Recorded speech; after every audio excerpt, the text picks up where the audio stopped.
കൊയിലാണ്ടി കഴിഞ്ഞ ദിവസം കണ്ടില്ലേ, ഒരു ഉപ്പാൻ്റെ പെങ്ങളല്ലേ ആ 12 വയസ്സുകാരന് ഐസ്ക്രീമിൽ വിഷം കൊടുത്തത്. ഞാൻ ആ കേസ് കണ്ടതാ.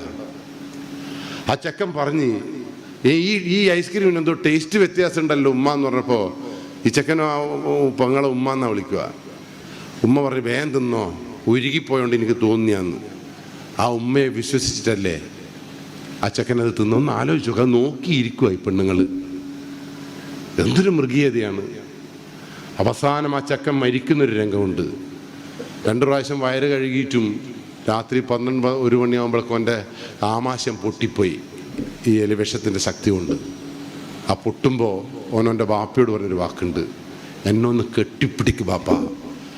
എൻ്റെ ഉള്ളിൽ നിന്ന് എന്തൊക്കെയോ പൊട്ടുന്നു, പിടിക്ക് ബാപ്പ എന്ന് പറഞ്ഞപ്പോൾ ബാപ്പ ഓടിപ്പോയി അവനെ കെട്ടിപ്പിടിച്ചപ്പോൾ ആ കെട്ടിപ്പിടുത്തത്തിൽ ഓനും കെട്ടിപ്പിടിക്കുമ്പോൾ കൈ ഇങ്ങനെ ഊർന്നു വീഴുന്നത് ആ ബാപ്പ അറിഞ്ഞു. എൻ്റെ മോൻ മരിക്കുകയാണെന്ന് ആ ബാപ്പക്ക് മനസ്സിലായി. ആരെയാണ് നമ്മൾ വിശ്വസിക്കേണ്ടത്? അവിടെയാണ് വിഷയം. നമ്മളെ മക്കൾക്കൊരു ബോധമുണ്ടാക്കിയെടുക്കാൻ നമുക്ക് പറ്റിയിട്ടില്ല എങ്കിൽ ഇതിനൊന്നും ഒരു രക്ഷയുമില്ല.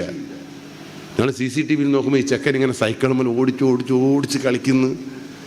തളർന്ന് വന്നിട്ട് വെള്ളത്തിന് ചോദിക്കുമ്പോൾ ഈ ഉമ്മ ഈ ഒരു ഐസ്ക്രീം കൊടുക്കുന്ന രംഗം ഒന്ന് ആലോചിച്ച് നോക്കുക. ആ ഉമ്മയോട് ചോദിച്ചു, എന്തിനാണ് നിങ്ങളിത് ചെയ്തതെന്ന് ചോദിച്ചപ്പോൾ അത് വിദ്യാഭ്യാസം ഇല്ലാത്ത ഉമ്മയൊന്നുമല്ല. MA ഇംഗ്ലീഷിന് 78% മാർക്കുള്ള പെണ്ണുങ്ങളത്. ലൈബ്രറി സയൻസിൽ ഗവൺമെൻറ് ജോലി കിട്ടിയ പെണ്ണുങ്ങളാണ്. പോയിട്ടില്ല ജോലിക്ക്. അപ്പോൾ വിദ്യാഭ്യാസത്തിൽ. അപ്പോൾ ആ അമ്മ പറഞ്ഞതെന്തിനാണെന്ന് അറിയോ? അവൻ മരിച്ചിട്ട് വേണം ഉമ്മ ദുഃഖിക്കുന്നത് കാണാനെന്ന്. എന്തൊരു ഭീകരതയാണ്.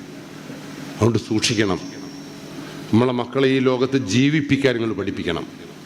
വേണ്ട എന്ന് പറയേണ്ടത് വേണ്ട എന്നും വേണ്ടെടുത്ത് കെട്ടിപ്പിടിക്കാനും സ്നേഹിക്കാനും ഒക്കെ നിങ്ങൾ പഠിക്കും. അതുകൊണ്ട് നിങ്ങൾ ഇന്ന് മുതൽ ഉപ്പയും ഉമ്മയും മക്കളും ഒന്നിച്ച് കിടക്കാൻ തീരുമാനിക്കും. പറ്റുമെങ്കിൽ തീരുമാനിക്കും.